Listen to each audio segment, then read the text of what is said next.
trabalhos para provar um dos teoremas mais bonitos da geometria diferencial, que é o chamado teorema de Gauss-Bonnet. Vai ficar claro aqui quando chegar o momento, vai ficar claro, espero eu, o porquê da beleza, né? Porque ele vai ser um teorema global que de um lado relaciona, de um lado você tem a geometria da superfície, do outro lado a topologia. Muito bem, então a gente vai começar com uma superfície regular S, do R3. Superfície regular. Certo.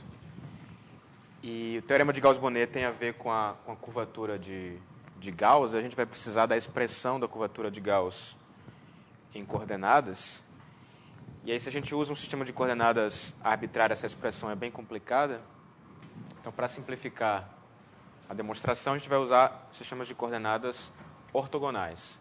E para esses sistemas, eu acho que eu coloquei aqui como exercício, numa dessas listas, derivar uma expressão para a curvatura de Gauss, que era a seguinte. A gente vai usar o seguinte fato. Se a gente tem um sistema de coordenadas ortogonal, ou seja, se o f é zero, então a curvatura de Gauss tem a seguinte expressão. Isso implica que a curvatura de Gauss é menos 1 sobre 2 vezes a raiz quadrada de E vezes G, que multiplica EV sobre raiz quadrada de EG derivado com relação a V, mais GU sobre raiz de EG, isso tudo aqui, derivado com respeito a U. Então, essa era a expressão que eu acho que eu passei como exercício, né? Checar que essa fórmula é válida. Bom, a observação-chave que vai nos levar ao teorema de Gauss-Bonnet é que se você olha para a expressão curvatura de Gauss multiplicada pela raiz quadrada de EG, então isso aqui pode ser visto então como derivada de alguma coisa com relação a V, mas a derivada de alguma outra coisa com relação a U. Ou seja, isso aqui é a divergência de algum campo. Certo? Esse é o ponto-chave. K raiz quadrada de EG é a divergência de um certo campo.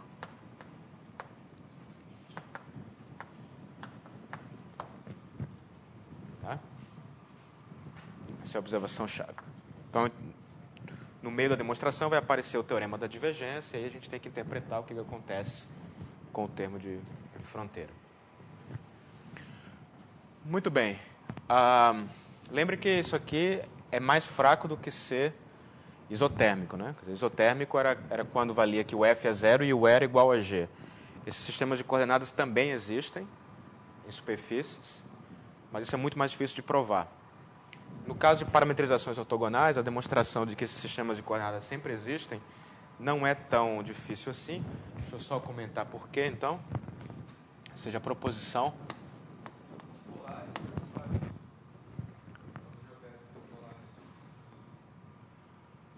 polares, sim, isso é uma boa observação, que as polares satisfazem usando a carta exponencial, você diz, né? Mas aí você tem que usar, digamos, isso é uma boa observação, mas você tem que usar coordenadas, como você falou, coordenadas polares, né? E em geral, quando você faz isso, você tem que omitir a origem, né? Porque você quer trabalhar com um aberto, onde a coisa seja realmente um difeomorfismo. Então, quer dizer, se você está interessado em construir um sistema de coordenadas em P, mas na realidade você está construindo um em Q aqui. Então tem um pequeno detalhe, né? Então vamos só indicar como é que se prova que na vizinhança de qualquer ponto P tem um sistema de coordenadas ortogonais que vale inclusive em P. Né? Ou seja, em torno de qualquer ponto P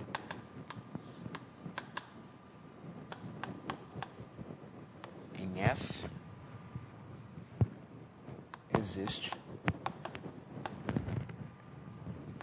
existem coordenadas.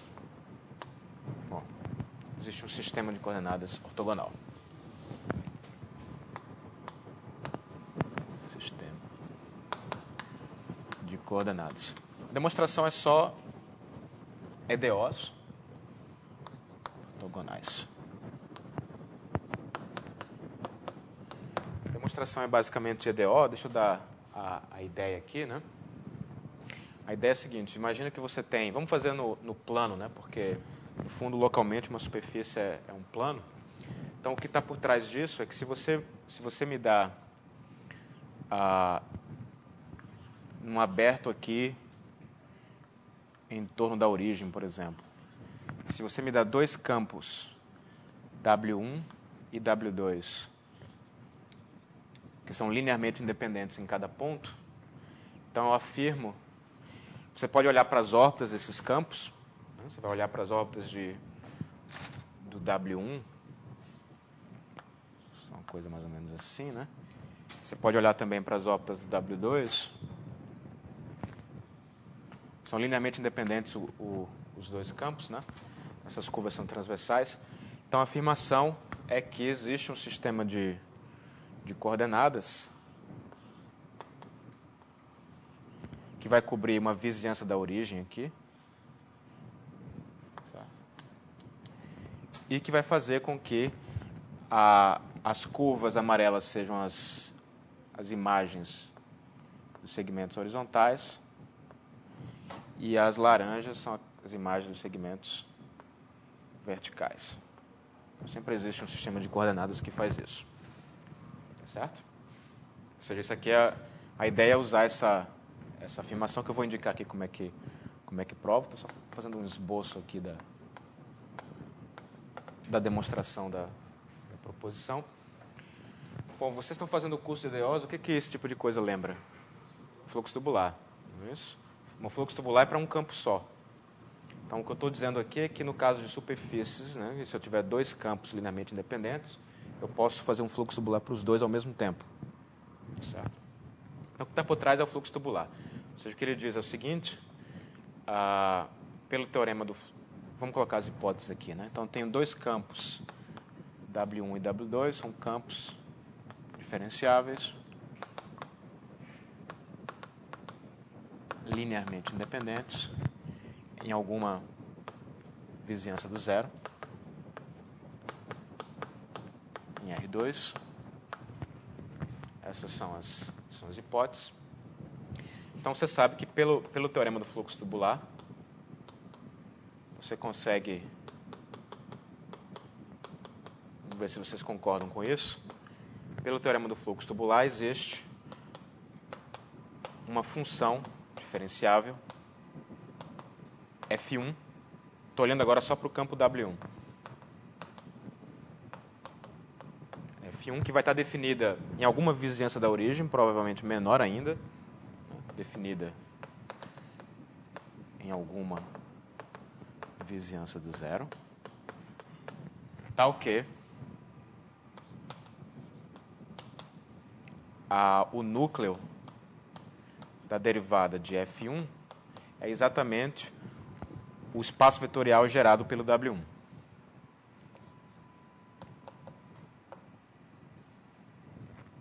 Certo? Denotar assim, isso aqui é simplesmente o conjunto de todos os vetores da forma lambda W1 com lambda real. Isso em cada ponto x.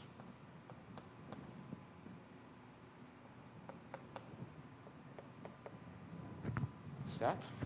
Bom, por que isso? Porque o fluxo tubular diz que você consegue... Se aqui está o seu campo W1, o fluxo tubular diz que existe um difeomorfismo, uma vizinhança desse campo, tal que a derivada do difeomorfismo manda o W1 no vetor, não sei como é que vocês escrevem, por exemplo, o vetor vertical, tal que a derivada do φ aplicado ao W1 é o vetor 0,1, por exemplo. Isso é o que o teorema do fluxo tubular diz, se, claro, o W1 no ponto em questão for diferente de zero, que é o caso por causa da independência linear. Então, uma vez que você tem esse sistema de coordenadas, qual é a função que você coloca aqui para que o núcleo da derivada dela seja exatamente a reta vertical? Que função é essa?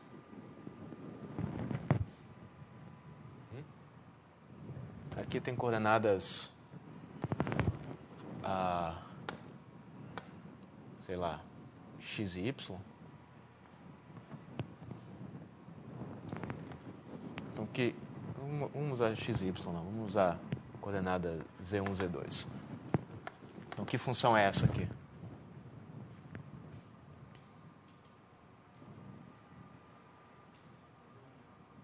Z1, né? Função Z1. Então, a função Z1 é uma função real, tal que a derivada dela, o núcleo, é precisamente a direção vertical. Então, você simplesmente pega a composta Z1 composta com φ. Então, essa composição aqui vai ser uma função diferenciável, que vai estar definida uma vizinhança da origem e cujo núcleo da derivada é exatamente a reta, em cada ponto, é a reta gerada pelo W1. Isso se chama de integral primeira, porque ela é uma função que fica constante ao longo das órbitas do fluxo. Certo? Então, essa função existe. Mas, mais ainda, né, eu posso fazer a mesma coisa para o W2. Então, na verdade, isso aqui vale para I igual a 1 ou 2.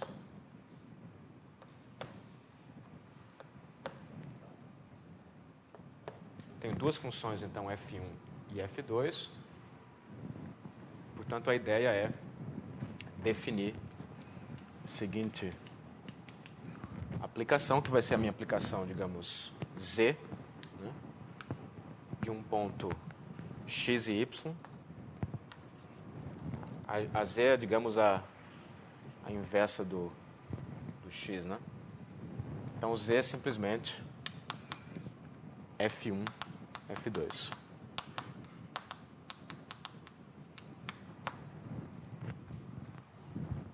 Certo? Essa é a ideia. Então, o ponto aqui é que você observa que, em primeiro lugar, a derivada de Z na origem é um isomorfismo. Certo? Vocês observam que, em primeiro lugar, a derivada de Z. Isso aqui vai ser uma transformação do R2 no R2. Isso é um isomorfismo. Bom, por quê? Porque se você tem um vetor que está no núcleo da derivada de Z, ele vai estar no núcleo da derivada do F1 e também no núcleo da derivada do F2. Só que o núcleo da derivada de F1 é o gerado pelo W1 e o da derivada de F2 é o gerado pelo W2. Não é o meu não, né? Então, a interseção é o zero, porque os vetores são linearmente independentes. Certo? Então, isso aqui é um isomorfismo. Portanto, pelo teorema da função inversa, você pode pegar uma vizinhança pequena da origem, de tal maneira que essa Z é um difeomorfismo sobre a imagem. Certo? E aí a X é simplesmente a inversa de Z. Ok? E aí o que vai acontecer é que, ou seja, se você olhar para a definição das coordenadas, né, esse eixo aqui, o Z1, vai ser exatamente a F1, e esse eixo aqui, que é o Z2, é exatamente a F2. Só que como as curvas amarelas são exatamente aquelas curvas onde Bom, aqui tem que ter cuidado com o F1 ou o F2, né? No caso, como é que eu fiz? Eu fiz para que as amarelas são as do W1, né? Então, W1 eu peguei o Z1, que é o F1. Então, as curvas amarelas são exatamente aquelas onde o F1 fica constante. Não é isso? Portanto, acho que está trocado, né? O F1 constante é a vertical. Então, você faz... Sei lá, põe assim, então.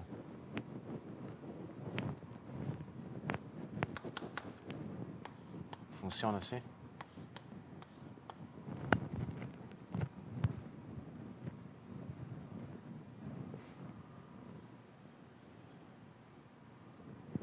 Acho que seria mais simples. Aqui não faz muita diferença. Seria mais simples botar um F2 aqui, né? Enfim, se eu estiver fazendo errado, é só trocar aqui o F2 e o F1.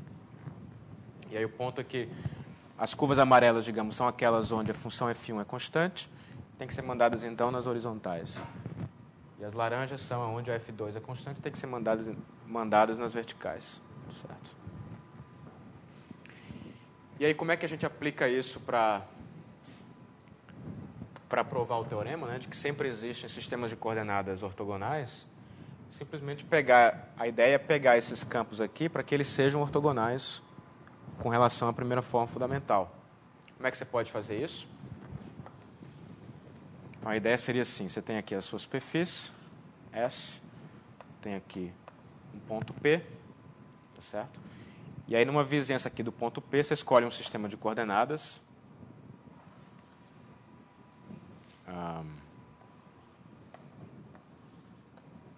U e V. Então, você tem os vetores coordenados XU e XV, que a princípio não são ortogonais. Mas aí você pode mudar esses campos da seguinte forma, né? Você chama de, sei lá, chama de W1 o XU, W1 chapéu, digamos. E aí o W2 quem seria? Eu tenho que corrigir o XV para que ele fique ortogonal. Isso. Então eu tenho que pegar o XV e somar alguma coisa que é um múltiplo de XU. Quanto que é essa coisa? Se eu fizer o produto escalar aqui vai me dar o F, né? Dividido por raiz de E, eu tenho que pensar. Tá certo isso?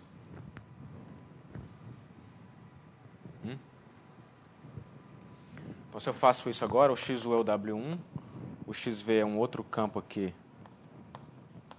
W2, mas os dois agora são ortogonais sobre a superfície. W2 chapéu. Certo. E aí eles geram curvas aqui, né? As ópticas dos campos. Então, a ideia é que agora você traz pela parametrização original, isso vai me dar... Bom, o XU vai corresponder ao horizontal, né? W1. E o W2 vai corresponder a um certo... W2 chapéu vai corresponder a um certo W2 aqui, que eu não sei quem é, mas o que eu sei é que as imagens são ortogonais.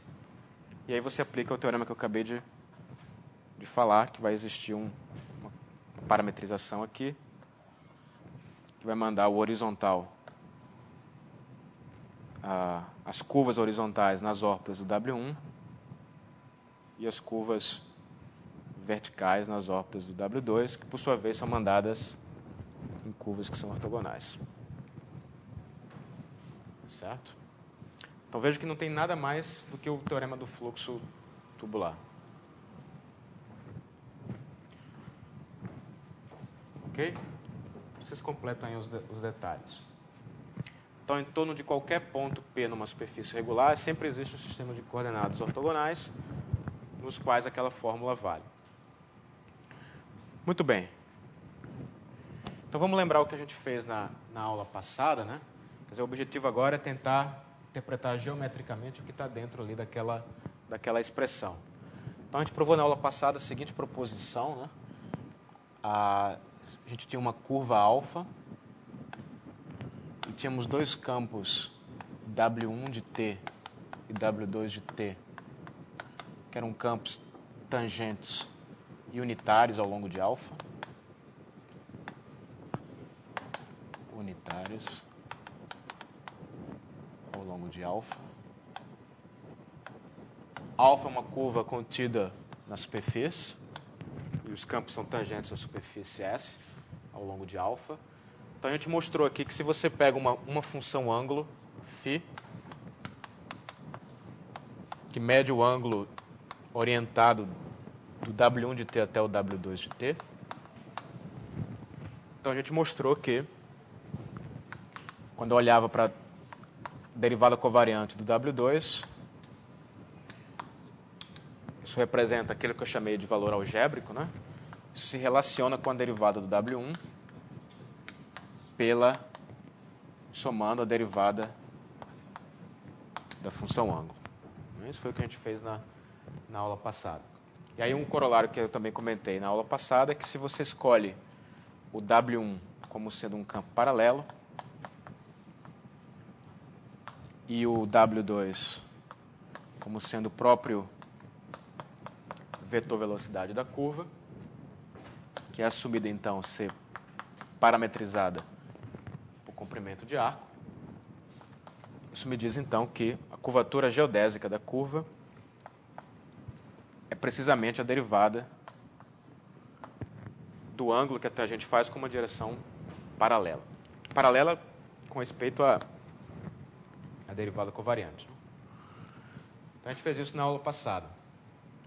Mas é conveniente também medir o ângulo que a tangente faz, não só com uma direção paralela, mas é conveniente também medir esse ângulo com relação a um vetor coordenado, por exemplo, o XU.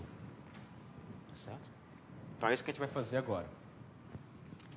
Isso aqui vai me dar um ângulo, sei lá, um ângulo φ.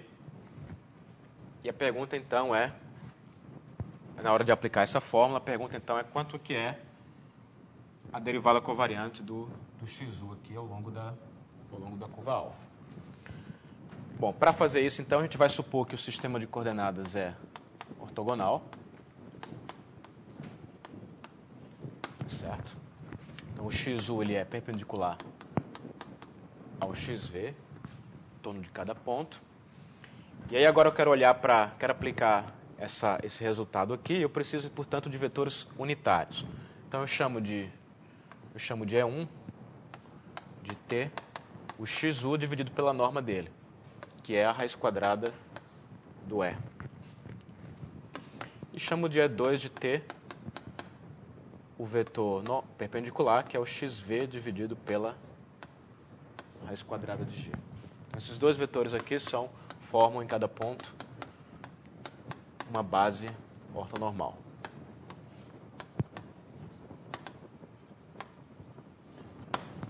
Então a pergunta agora é quanto que é o valor algébrico da derivada covariante do W1.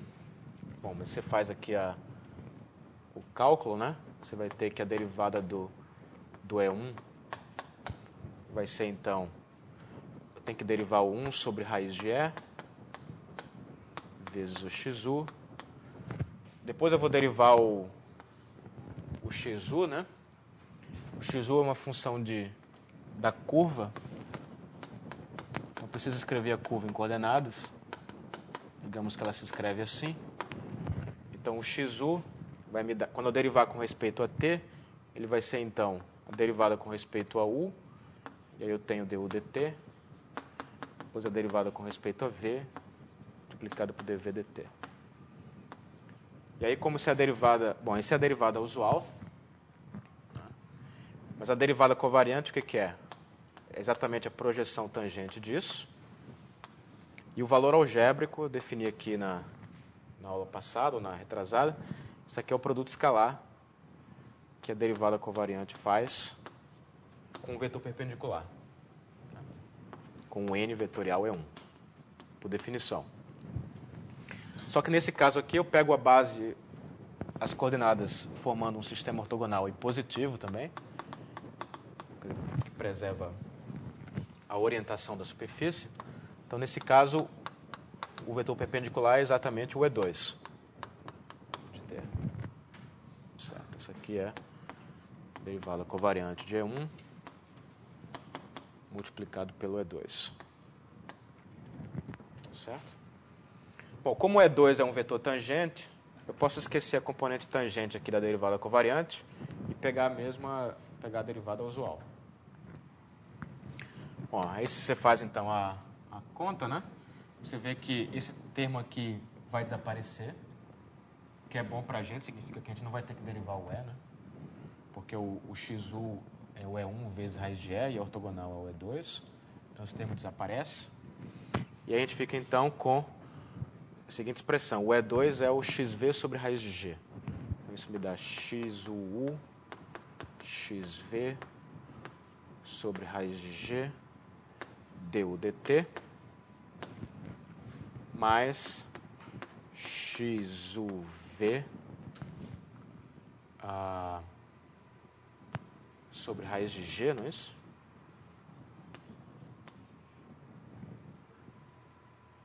Tem alguma coisa estranha aqui, né? Ah, que faltou 1 sobre raiz de e aqui, né? Quando eu derivo o xu, tem 1 sobre raiz de e aqui. Certo? Na verdade, aqui eu fico com e vezes g. E aqui também, né? xuv xv sobre raiz de e g dv dt. Certo isso? Agora o ponto é que esse xu xv, como o xu xv são ortogonais, posso passar a derivada para cá, isso é exatamente menos o xu vezes a derivada xuv. Mas, por outro lado, isso aqui eu posso ver como, se eu tirar o v, menos 1/2 da derivada com respeito a v do xu. Certo? E o outro termo, que era o x uv xv, vai me dar, então, que eu posso tirar a derivada u para fora, isso é 1/2 a derivada com respeito a u do xv xv. Então, novamente, apareceram os coeficientes da primeira forma fundamental. Então, acabou o cálculo, né? Vamos só escrever aqui o resultado. Começar a escrever o resultado.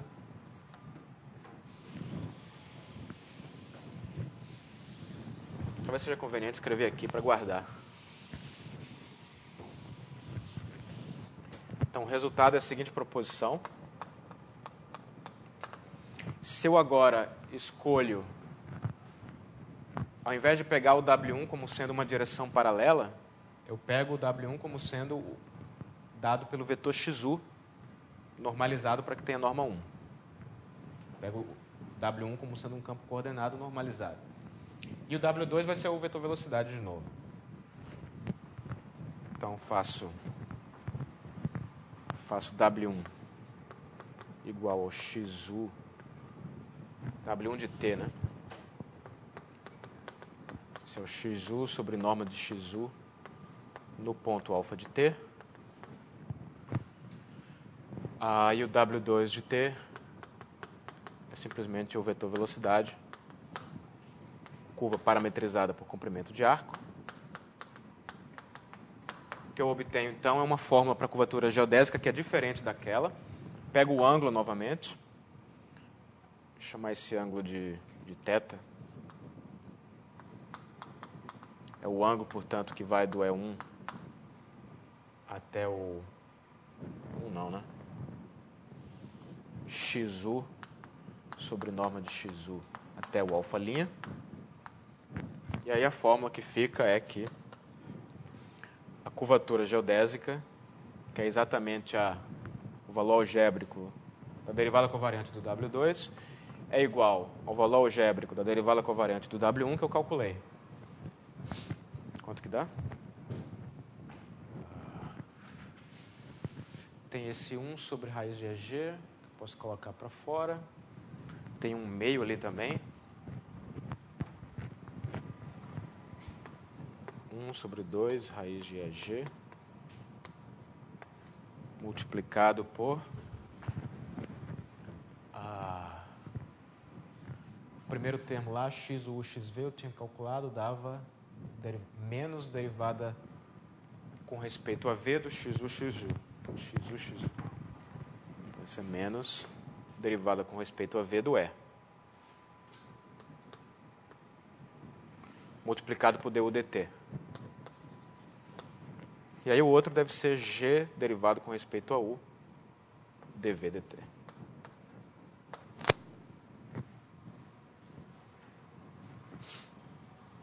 Certo?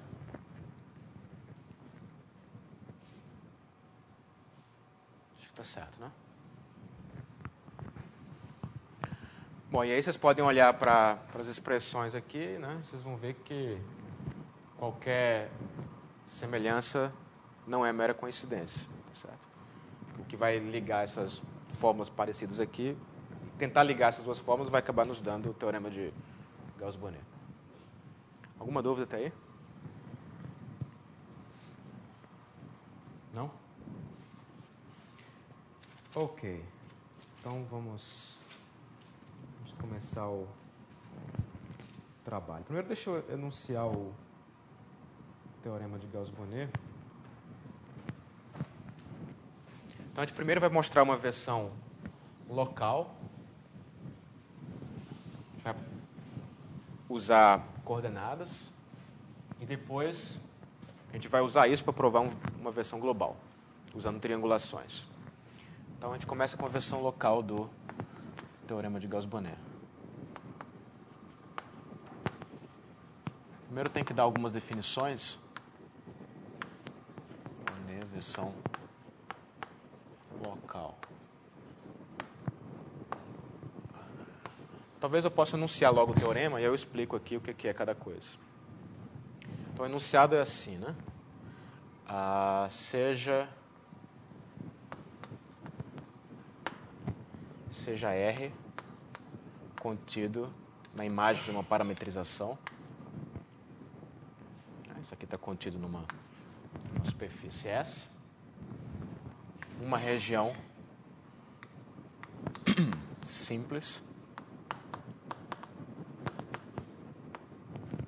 Que o U vai ser um disco.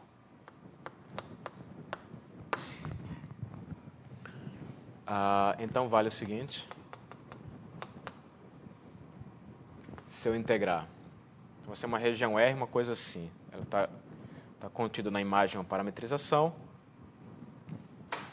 Vai ser uma coisa assim.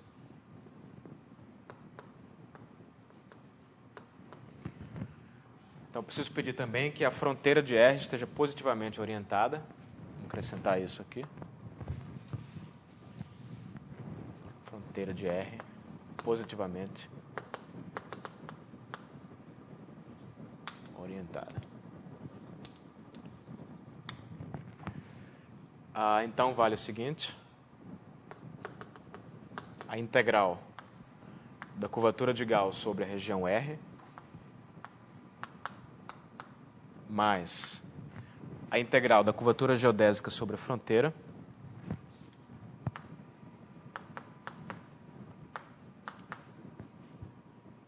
mais a soma dos chamados ângulos externos. Soma dos ângulos externos. Isso aqui é igual a 2π. Onde θ e de 1 a k são os ângulos externos da região.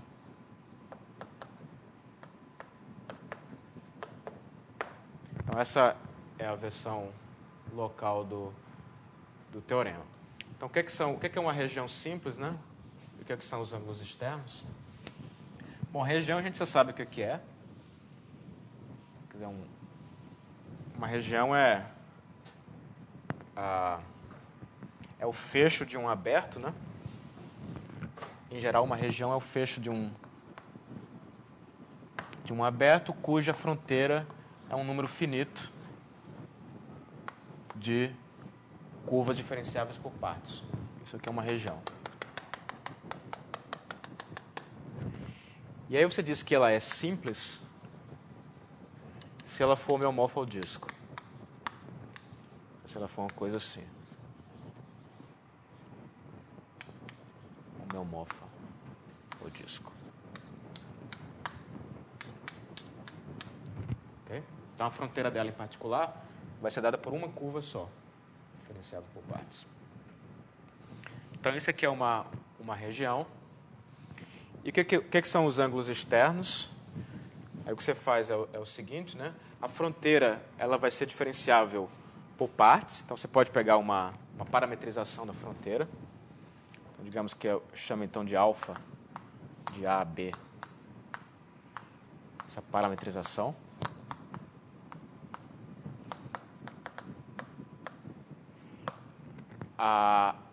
A gente já sabe aqui o que significa essa parametrização ser positiva, né? Que significa que o vetor normal, quando você roda usando a orientação da superfície, aponta para dentro da região R. A superfície aqui é orientada.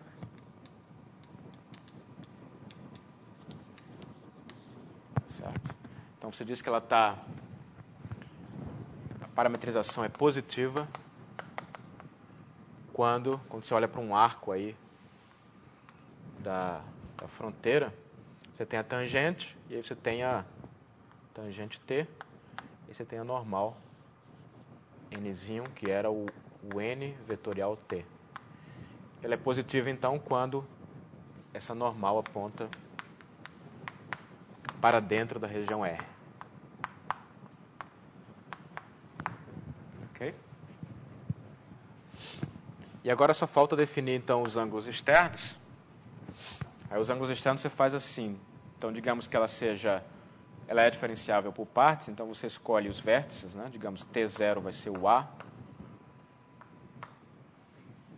Temos T1, então até o TK, que é o B. De maneira que cada restrição de alfa ao TI mais 1, os TI menos 1 TI, é diferenciável para ir de 1 a K.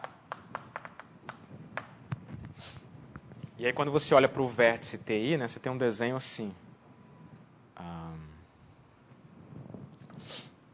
Você tem aqui o vértice alfa de TI. E aqui está o segmento seguinte aqui da curva, né? Mas é melhor desenhar mais espaço aqui. O ângulo externo é aquilo que você esperaria que fosse se a curva fosse um polígono no plano.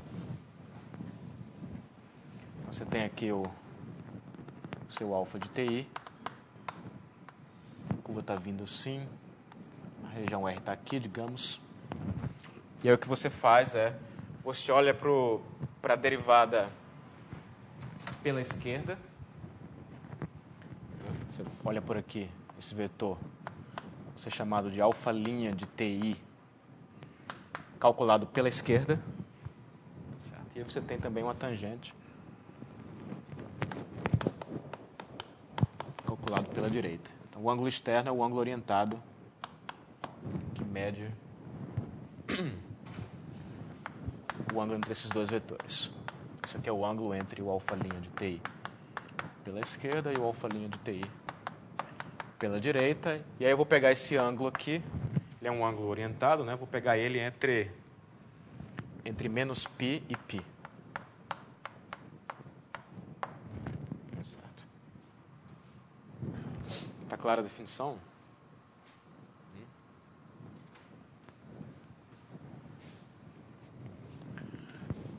Bom, só posso pegar ele entre menos π e π se esses vetores não forem antípodas, né? Não apontarem para direções contrárias, tá certo? Isso aqui estou assumindo que que o ângulo, estou considerando o caso em que esse valor absoluto não é π. No caso em que eles são, de fato, antípodas, você pode ter uma situação assim, que a sua curva vem, mas ela volta de maneira tangente ela mesma aqui, assim. Não pode se auto-intersectar, porque isso faz parte da definição de região. Pode ter uma situação assim, aqui está o alfa de TI, e aí você pode ter uma situação que ela volta pela tangente, mas ela volta por baixo, assim. Certo? E aqui você tem que levar em conta a orientação. Nesse caso aqui, ela está vindo assim, depois faz isso. Então, aí o ângulo, nesse caso aqui, o ângulo é exatamente π, com sinal positivo, enquanto que aqui você está vindo assim e está descendo depois. E aqui o θi fica, então, menos π. Certo? Dependendo de qual situação você está aqui. Levando em conta, claro, que eu tenho uma orientação, né? Ok? Então, assim, em qualquer situação, a gente tem bem definida a noção de ângulo externo. O ângulo estaria assim agora, né? E aqui ele está assim.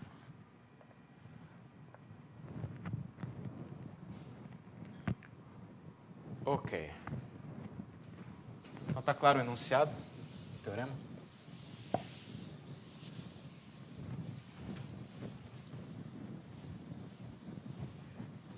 Se está claro o enunciado, deixa eu dizer quais são os ingredientes para provar. O primeiro ingrediente é essencialmente o teorema da divergência. Que no caso do plano, eu vou anunciar aqui como o teorema ou a identidade de Gauss-Green. O que ele diz? Se você integra sobre a fronteira de uma região, o R-til, digamos, é uma região do plano.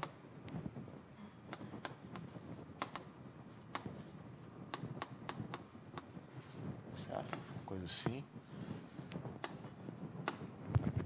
Então, se você integra na fronteira de R-til a seguinte forma diferencial, P du mais Q dv,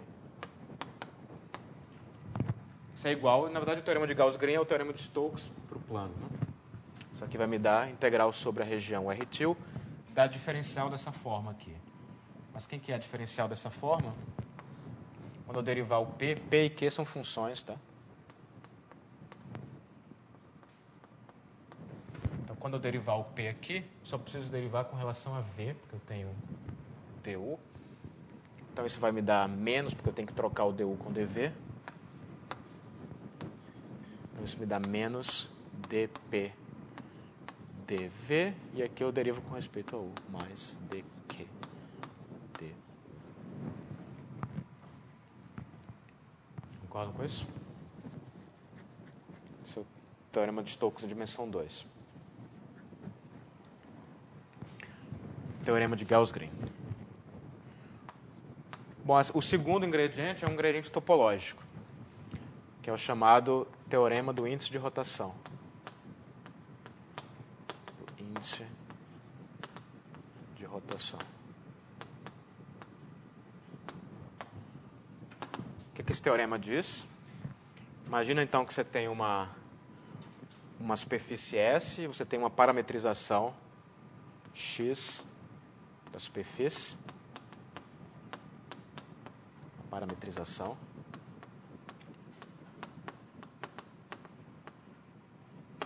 Aí digamos que o U seja um disco, homeomorfo é um disco. E aí a gente pega então, dentro da imagem dessa parametrização, que é a imagem de um disco, a gente pega uma curva fechada e que não se auto-intersecta. Na verdade, eu quero definir um pouquinho mais geral, então permito que ela seja diferenciável por partes. Você pega uma curva aqui, positivamente orientada, diferenciável por partes. Certo? Que é a fronteira de uma região simples. Então, digamos que R contido em x de U é uma região simples.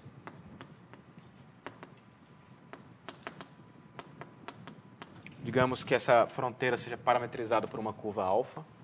Alfa de t é a parametrização positiva da fronteira.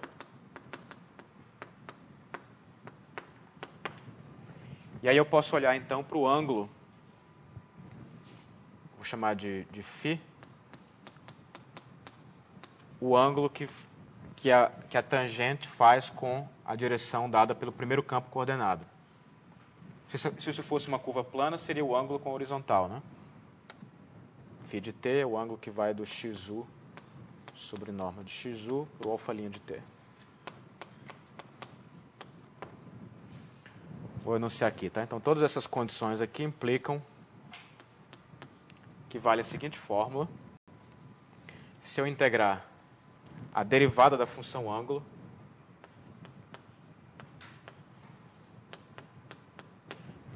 no domínio da curva alfa, que digamos é AB,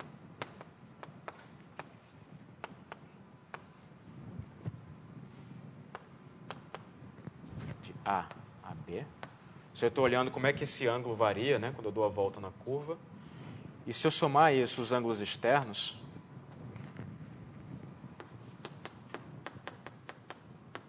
isso aqui me dá 2π. Vamos interpretar melhor esse teorema para entender o que está acontecendo. Se a curva tivesse contida no plano, o que esse teorema está dizendo é o seguinte, que é bastante intuitivo. Imagina que você está no plano e pega uma curva que não pode se auto-intersectar, é fechada, tá certo? E ela está positivamente orientada, quer dizer que a normal está apontando para dentro da região. E aí agora eu pego a tangente, né, por exemplo aqui, e vou olhar para o que acontece com o ângulo que ela faz com a direção horizontal. Esse ângulo θ aqui, à medida que a curva varia. Ele vai variar aqui e quando ele volta, volta nele mesmo. Então, se você pega o ângulo em B, subtrai o ângulo em A, o que você sabe sobre essa informação aqui, a priori? Tá, o ângulo está variando aqui, né? Mas ele tem que voltar nele mesmo. Você sabe que o T de B é igual ao T de A. Então, isso implica o que sobre essa diferença do ângulo? Você está medindo a variação total do ângulo, né?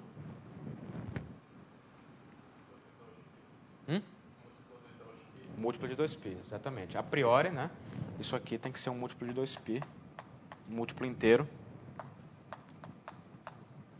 De fato, o fato de ser múltiplo de 2π não usa que ela é mergulhada, né, que ela não se auto-intersecta. Isso vale para qualquer curva, mesmo uma curva assim. Quando você mede a variação total do ângulo, né, a tangente, na verdade, ela está percorrendo o círculo, né? Isso aqui é um vetor unitário. Então, ele começa aqui e tem que voltar aqui. Ou seja, essa variação total, ela tá calculando exatamente o número de voltas que a tangente dá em torno da origem. Esse número de voltas tem que ser um múltiplo inteiro do 2π. Segue de maneira imediata disso daqui. Agora, o que é não trivial e precisa uma prova é que no caso em que a curva não tem autointerseções, como está aqui, e quando ela é positivamente orientada, esse múltiplo aqui é 1. É exatamente o que acontece com o círculo. Né? O círculo tangente volta, dá uma volta. Se olha para a tangente, ela dá uma volta no círculo. Nessa curva daqui, por exemplo, quanto que é essa variação?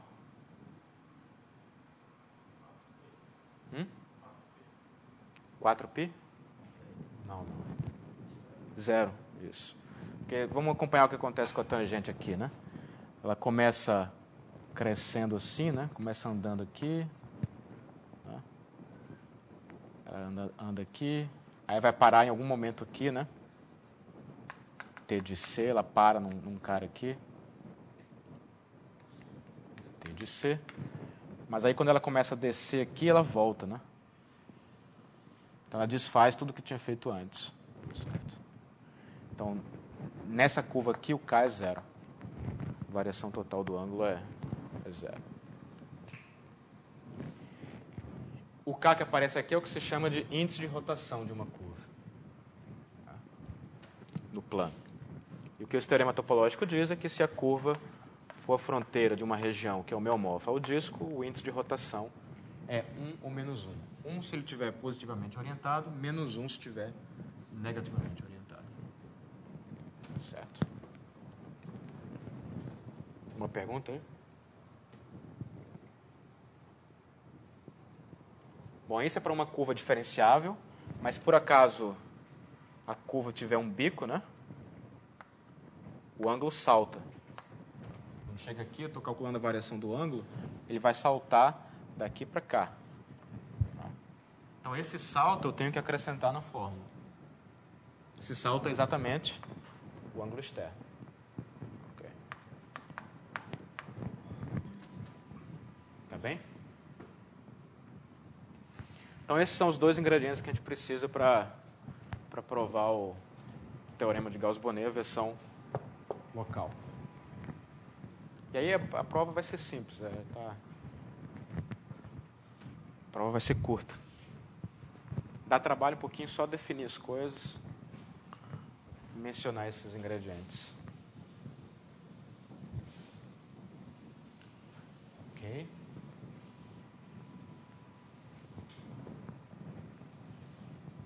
Então a demonstração é a seguinte. Lembrando, a gente está trabalhando com uma região simples dentro de um sistema de coordenadas, que, aliás, eu vou supor que ele é ortogonal, me esqueci disso, né? A superfície é orientada e o sistema X, o V, é um sistema de coordenadas ortogonal. Também preciso supor isso porque eu quero usar essas fórmulas aqui. Aqui, lembre que na proposição também preciso do sistema ser ortogonal, né?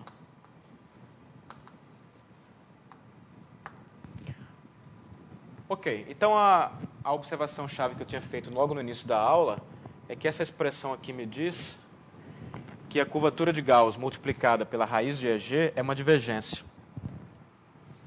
Então a gente vai explorar isso. Pergunta, então se eu aplicar o teorema da divergência, o que dá, né? Bom, vou integrar o K vezes a raiz do EG, du dv, e aí eu integro na região R-til, onde o R-til é, digamos, a pré-imagem pela parametrização.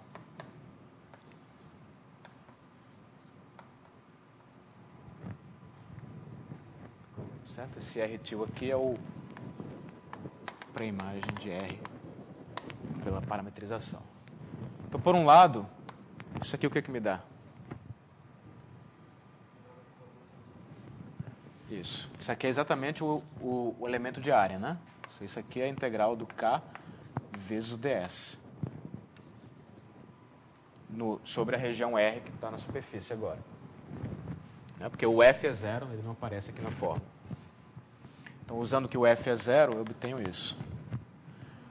Agora, usando a fórmula, eu tenho que isso aqui me dá menos 1/2.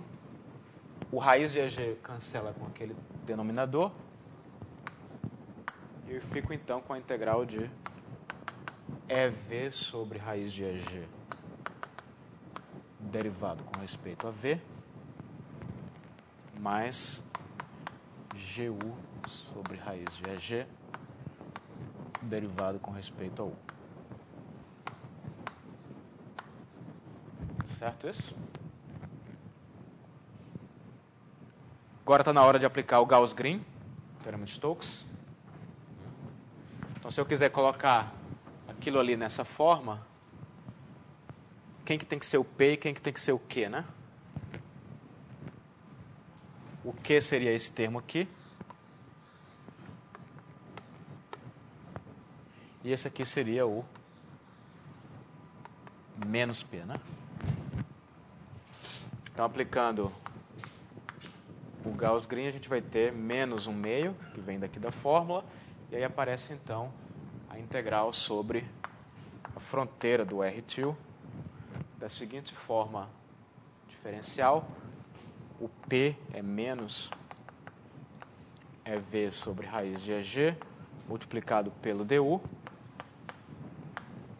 mais GU raiz de EG, derivado com respeito a V. Certo? E aí vocês olham agora para a fórmula da curvatura geodésica. Exatamente isso que dá, né? Certo. Menos 1/2 aparece aqui. Tarará. Então, como é que fica isso? Isso aqui eu vou aplicar. Essa forma diferencial está sendo integrada ao longo da fronteira de R-til. Mas a fronteira de R-til era parametrizada pela curva alfa, né?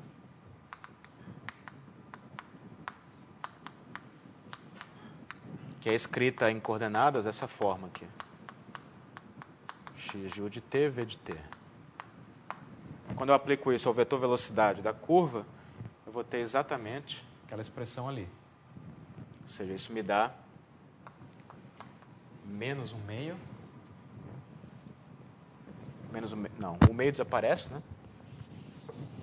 Vai ficar, então, menos a integral da curvatura geodésica.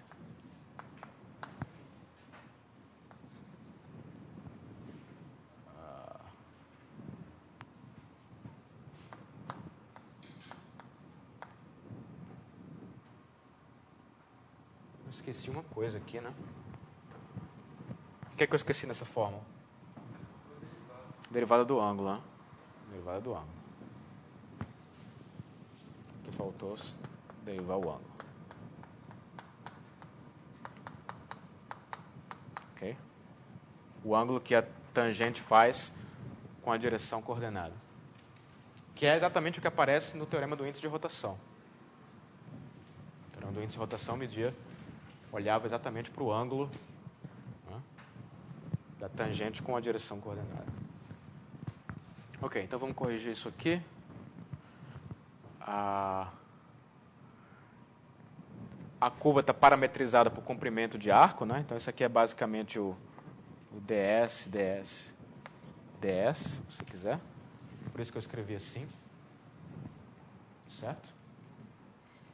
Mas tem a derivada do ângulo, que vai aparecer. Então, como é que fica? Tem que ter cuidado com o sinal. Ali o EV está com sinal de mais, né? E aqui está com sinal de menos. Então, tem que passar para cá. O ângulo fica positivo aqui, então. Mais a integral da derivada do ângulo. Certo? Só que agora você tem que ter um cuidadozinho que a curva ela é diferenciável por partes, né?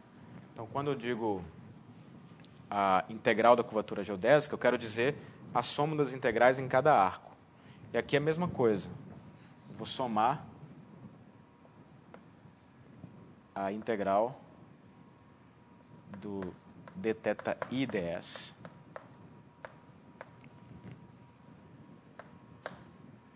em cada arco CI. Isso aqui é o arco da fronteira de RT. Talvez seja melhor usar uma outra notação para não confundir com os ângulos externos. Eu chamei de φ ali, né? Vou chamar de φ aqui. Certo? Então, quanto que é isso daqui? O objetivo é interpretar em termos geométricos, né? Então, esse primeiro termo aqui já está bom.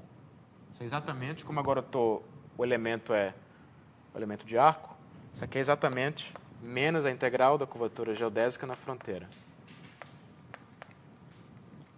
E agora, o que eu faço com isso aqui? O que é isso?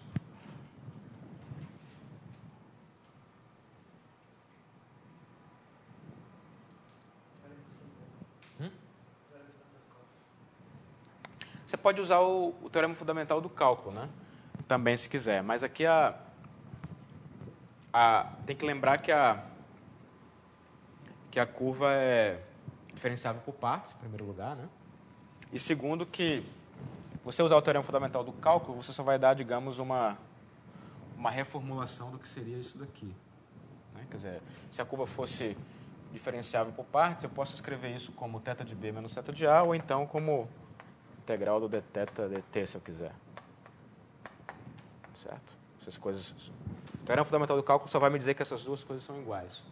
Mas o que eu preciso mesmo é do teorema do índice de rotação, que me diz exatamente que a variação total do ângulo, né, que é isso aqui, é o que isso está medindo, é igual a essa variação total desse ângulo aqui, a 2π menos a soma dos ângulos externos. Então, isso aqui é 2π menos a soma dos ângulos externos pelo teorema do índice de rotação. E aí acabou, é só rearrumar, né? Arrumando dá isso daqui. Certo? Observem que se você pensa numa curva plana, né? Se a sua curva está contida no plano, o teorema de Gauss-Bonnet nada mais é do que o teorema do índice de rotação. Porque no plano, a curvatura de Gauss é zero. Né? curvatura de Gauss é zero. A curvatura geodésica é exatamente a derivada do ângulo que a tangente faz com a horizontal. Então, isso aqui é o índice de rotação, digamos, né? Da curva. E esse termo desaparece. Então, o teorema de Gauss-Bonnet, no plano, é o teorema do índice de rotação. Que fica um teorema puramente topológico, né? Que você pode provar, mas eu não vou fazer aqui. E que é intuitivo, né? Pela minha discussão aqui. Então, vamos lá. Perguntas?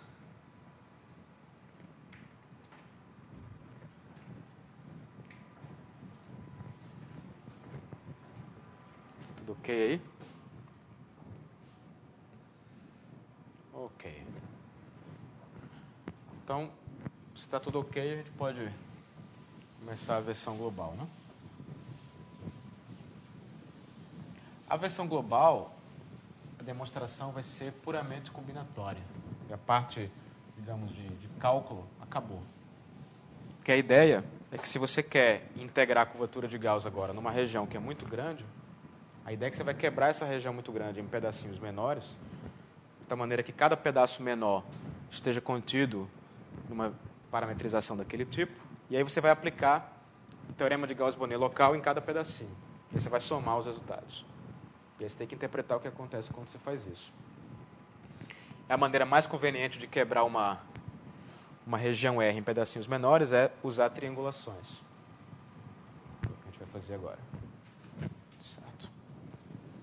Bom, o que é um triângulo, né? Um triângulo é simplesmente uma região simples com 3 vértices.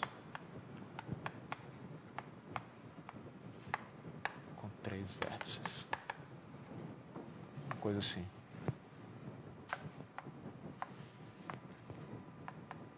Certo? Esse é um triângulo. E aí tem um teorema que diz que qualquer região pode ser triangulada. E mais ainda, pode ser triangulada com triângulos muito pequenos. Qual é o enunciado? Primeiro, deixa eu definir o que é uma triangulação, né? Então, uma triangulação de uma região, vou colocar assim, de uma região R,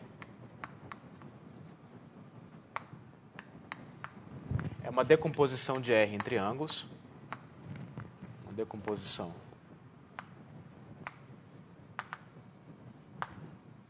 de R. Vou escrever assim, R é a união de TJs.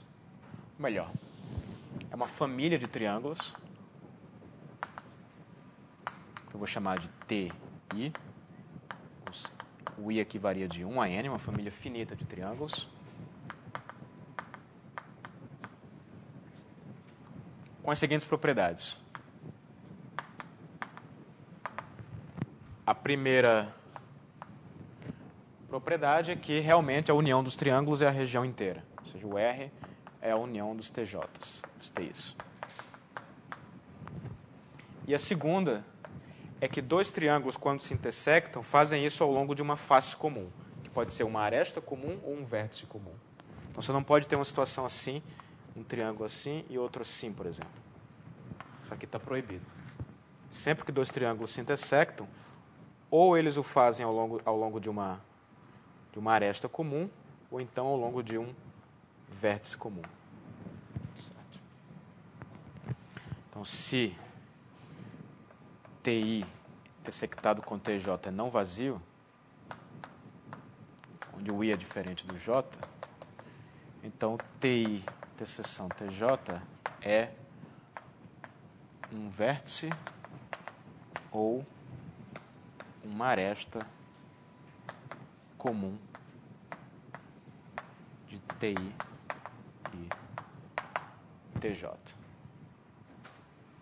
Ok? Isso que é uma triangulação. Triangulação é uma coisa... Você tem uma região R e você faz uma coisa assim, né?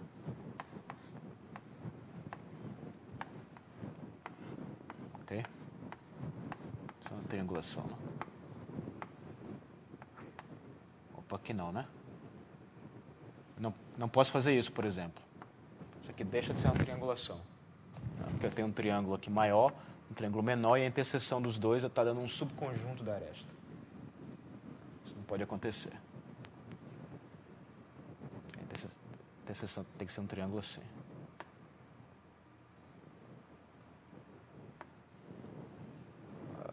Tá certo isso? Isso é uma triangulação. Vou fazer assim também. Certo? Tá ok aí? Não, aqui não tem um problema aqui, né? Esse triângulo aqui não está intersectando com o outro, né? Então deixa eu apagar o que eu fiz aqui. Ok, então isso é uma triangulação. Bom, e aí o teorema que vem da topologia, é o teorema que diz que toda região pode ser triangulada com triângulos arbitrariamente pequenos. Como é que você diz que o triângulo é pequeno? Você dá antes uma cobertura aberta da superfície. Você dá uma cobertura aberta e diz que vai existir uma triangulação tal que os triângulos, cada triângulo está contido em pelo menos em algum dos abertos da cobertura dada. Ou seja o alfa em lambda, uma cobertura aberta da região R.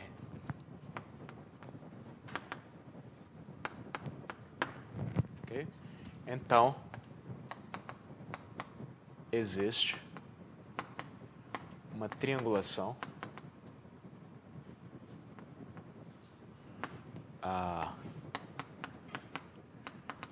da região de R, tal que, com as seguintes propriedades adicionais. Primeiro, cada triângulo está contido em algum aberto da cobertura. Ou seja, para todo triângulo TI está contido em algum dos abertos o alfa. E segundo, essa é importante para a demonstração, se a superfície for orientada, então cada triângulo, como a superfície é orientada, né, você pode parametrizar de maneira positiva. Por exemplo, esse daqui ficaria assim, né? Aqui por dentro ele seria assim, assim e assim. Certo?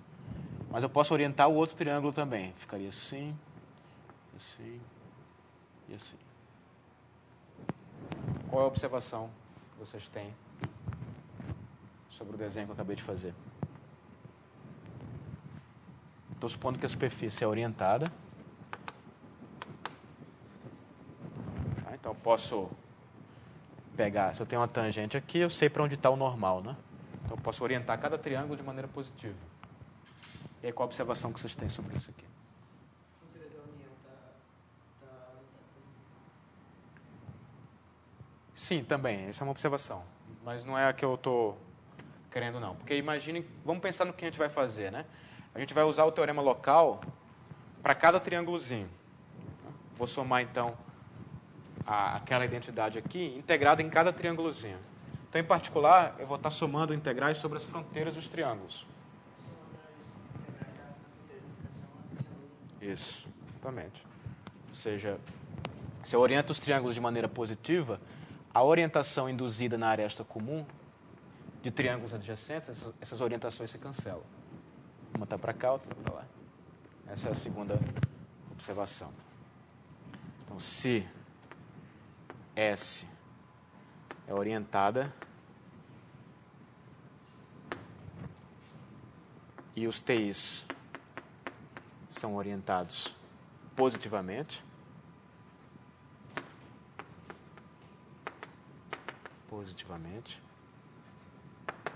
então, orientações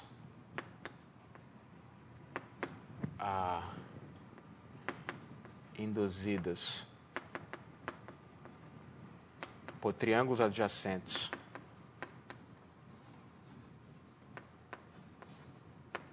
em aresta comum se cancelam, né? São opostas. São opostas. Ok? Exatamente o que está acontecendo aqui. Então, isso é tudo que a gente precisa para provar o teorema global.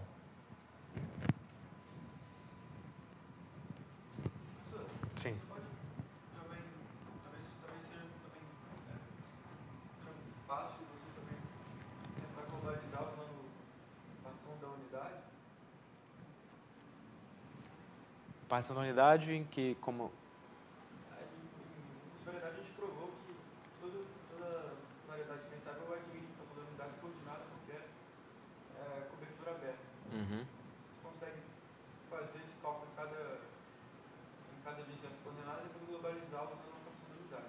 Na verdade, a gente definiu integral partição da unidade. Sim, sim. O problema de você usar a partição da unidade é que você vai introduzir uma φ aqui, né? Quer dizer, a ideia seria a integral da curvatura em tudo seria a soma das integrais de k φ, não é isso? Onde φ é a partição da unidade. Uhum. Mas aí você introduz uma função que, digamos, não é geométrica, é uma função que vem da... Daí seria por definição a integral de k, né? Isso. Mas eu digo, a ideia é você tem uma partição da unidade, soma das φ's igual a 1, né? Então, a integral de k é igual a essa soma aqui. E aí o ponto é que agora essa função está, digamos, suportada numa região onde você tem um sistema de coordenadas. Aí você pode usar as coordenadas aqui. Só que aí você está introduzindo uma função artificial no problema. A vantagem de fazer a triangulação é que você está trabalhando com a própria curvatura de Gauss mesmo. Não tem uma função associada aqui. Então você vai poder usar o teorema da divergência, chegar na curvatura geodésica. Está entendendo? Se você faz partição da unidade, você perde o significado geométrico aqui, né, com a φ. Essa abordagem é melhor por causa disso. Ok. Então vamos fazer aí.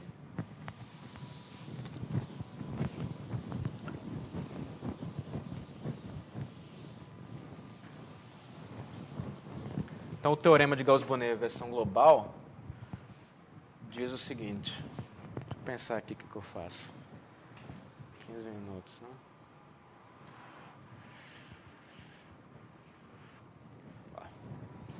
O teorema de Gauss-Bonnet versão global. Então a ideia agora é que a gente não vai mais ter o sistema de coordenadas, ou seja, R contido numa superfície regular, uma região orientada. Desculpa, uma região só. Essa é uma superfície orientada.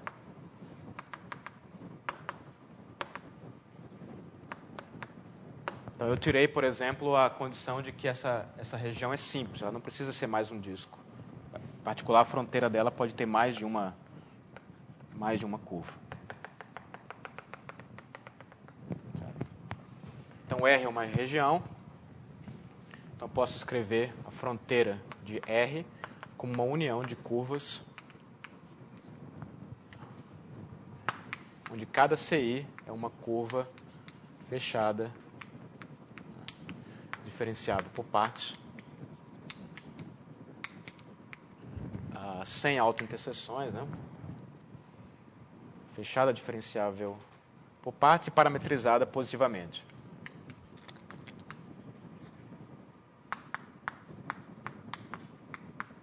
A fronteira está parametrizada positivamente com respeito à região R. Então, o teorema diz que a integral da curvatura de Gauss sobre a região R mais a integral da curvatura geodésica na fronteira onde agora você tem que somar as integrais em cada uma das curvas, mais a soma dos ângulos externos. Até aí eu coloquei, né? Soma dos ângulos externos. Isso aqui é igual a 2π vezes a chamada característica de Euler da região. Essa aqui é a característica de Euler.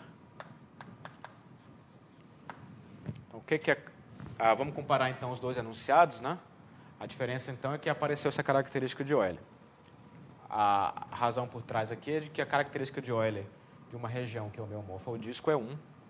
Portanto, esse teorema aqui é simplesmente um caso particular da versão global. O que é característica de Euler? Vocês talvez já tenham visto em algum curso por aí. A característica de Euler ela pode ser definida combinatorialmente usando triangulações. Ou seja, dado uma região R, uma triangulação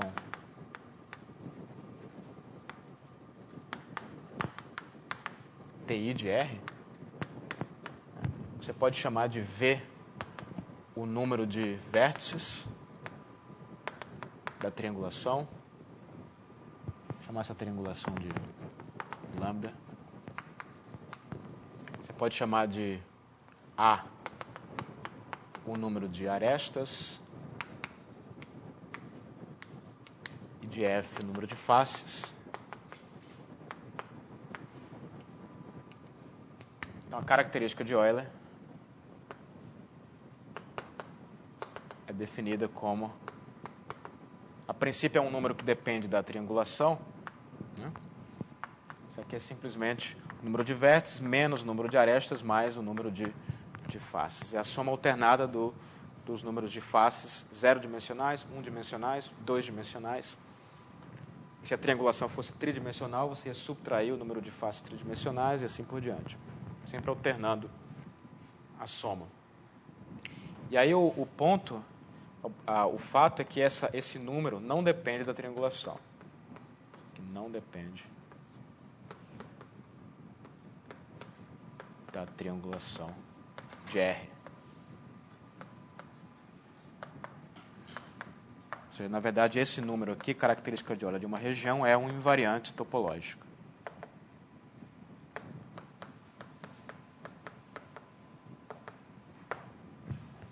Certo?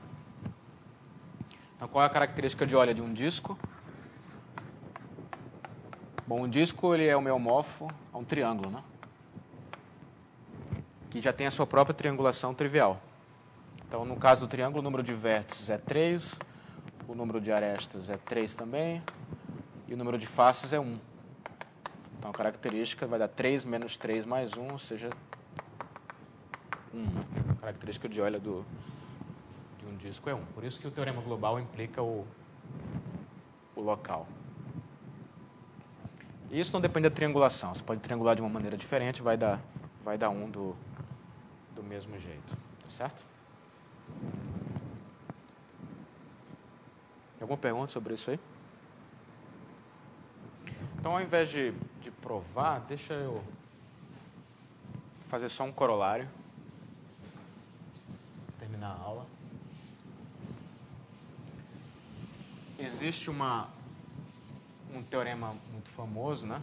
Que é o teorema da classificação das superfícies compactas, que diz o seguinte: esse teorema vale para qualquer região. Em particular, você pode tomar a região como sendo a superfície inteira, se essa superfície inteira for compacta. No caso, essa região vai ter fronteira vazia. Esse termo, portanto, não vai existir. Mas uma superfície inteira também pode ser triangulada. E superfícies compactas estão classificadas topologicamente, né? É chamada classificação das superfícies compactas. E aí é mais fácil desenhar as que são orientáveis. Qualquer superfície compacta orientável tem que ser homeomorfa a uma das superfícies da seguinte lista. A mais simples delas é a esfera, certo? Chamada superfície de gênero zero. O G é o gênero da superfície. Pode ser um toro. Tem gênero 1. Aqui é a esfera, né? Aqui é o toro. E aí você pode ficar acrescentando buracos aqui, né? Gênero 2. E assim por diante. Certo? Cada uma dessas superfícies pode ser formada da seguinte maneira. Você pega uma esfera, que é a superfície mais simples que existe, compacta, né? E aí você fica acrescentando asas. Acrescentar uma asa significa pegar dois discos aqui, tirar esses dois discos e colar um tubo. O desenho seria assim, né?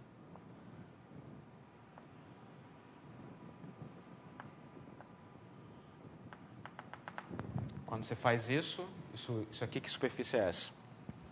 É um toro, né? Então, isso aqui é uma superfície de gênero 1. Né?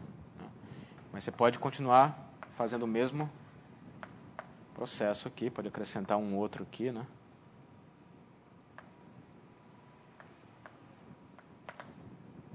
Certo? E aí você vai ter o bitoro. Então, o gênero nada mais é do que o número de asas, o gênero é o número de, ou handles em inglês, né?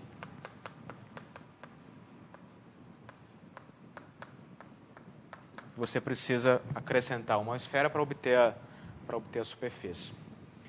Então, aí você pode calcular a característica de Euler desses objetos. Quanto que é a característica de Euler da esfera? Quem sabe aí triangular a esfera?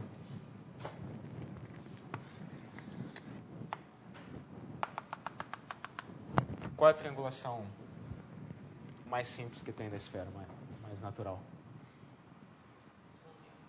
Como? Um só triângulo? Não, o triângulo ele triangula o disco, né? Isso aqui não é uma esfera, não.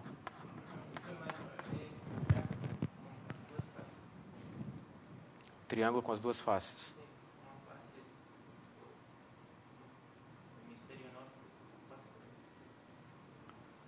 Não. Se você olhar, tem que ter aquela condição de que dois triângulos adjacentes se intersectam ao longo de uma face comum.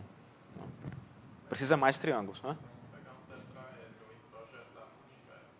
Exatamente. Um tetraedro é a mais simples. Isso aqui é o homeomorfo a um tetraedro, né?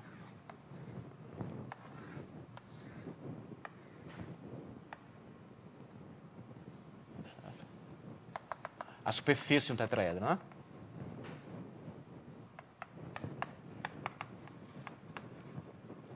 Então, nesse caso aqui, são 4 triângulos, né?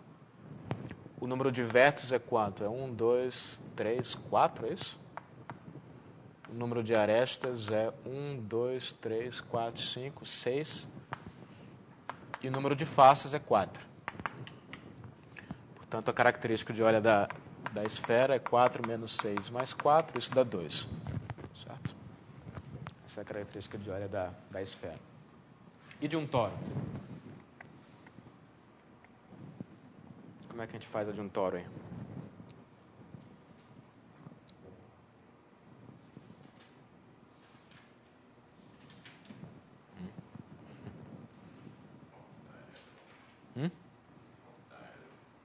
Octaedro?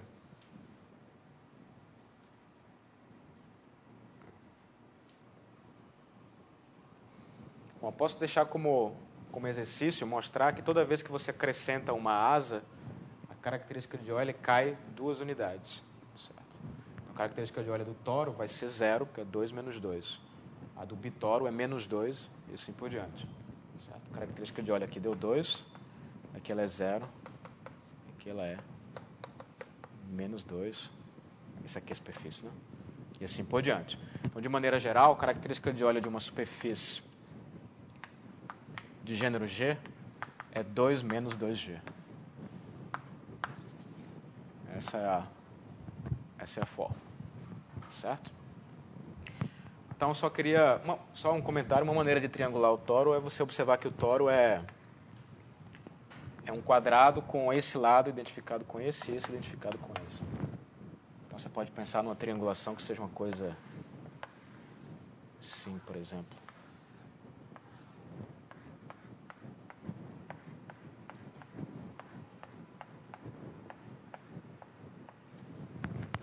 Onde esse lado aqui está identificado com esse aqui, por exemplo. Certo? Triangulação do tório. Aí você faz a conta aqui, vai dar 0. Enfim, o comentário que eu tinha a fazer é que se você pega a situação mais simples possível, ou seja, se você pega a região para ser a superfície inteira, a fórmula fica muito simples. Esse é o corolário. Se você tem uma superfície compacta no R3, ela tem que ser orientada. Então, vale a seguinte fórmula. Não vai ter fronteira da região, portanto, também não tem ângulo externo.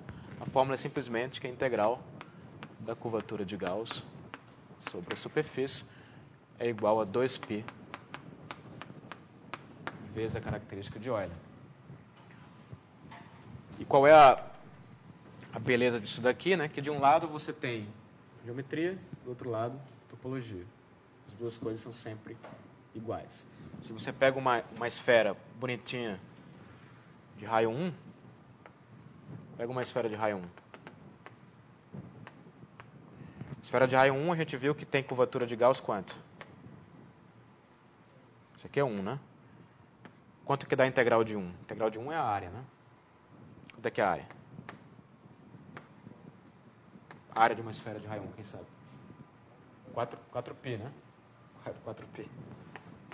Certo. Então, a integral de K vezes a área aqui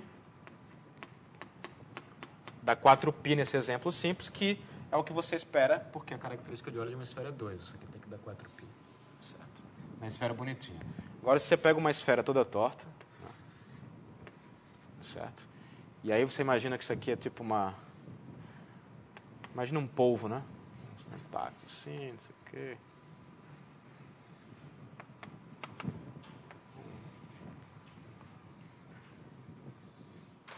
Certo? Uma espécie de polvo aí. O Lula. E aí você integra a curvatura de Gauss sobre essa superfície toda. Vai ter pontos onde ela é positiva, vai ter pontos onde ela é negativa, mas esses pontos vão se cancelar de tal maneira que o resultado dá 4π de novo. O que realmente importa é a topologia da superfície. E aí, se você chega aqui, nesse polvo aqui, né? E aí diz assim, vou fazer um polvo mais interessante, vou colocar uma asa nele aqui, né? Aí, de repente, isso aqui passa para 0, porque aí já não é mais uma esfera, é um toro que tem gênero 0. Então, esse é um teorema importante, né? Inclusive, o objetivo da segunda parte do curso é obter uma generalização desse teorema para dimensões mais altas. Ok, então na aula que vem a gente continua depois, então, na aula que vem.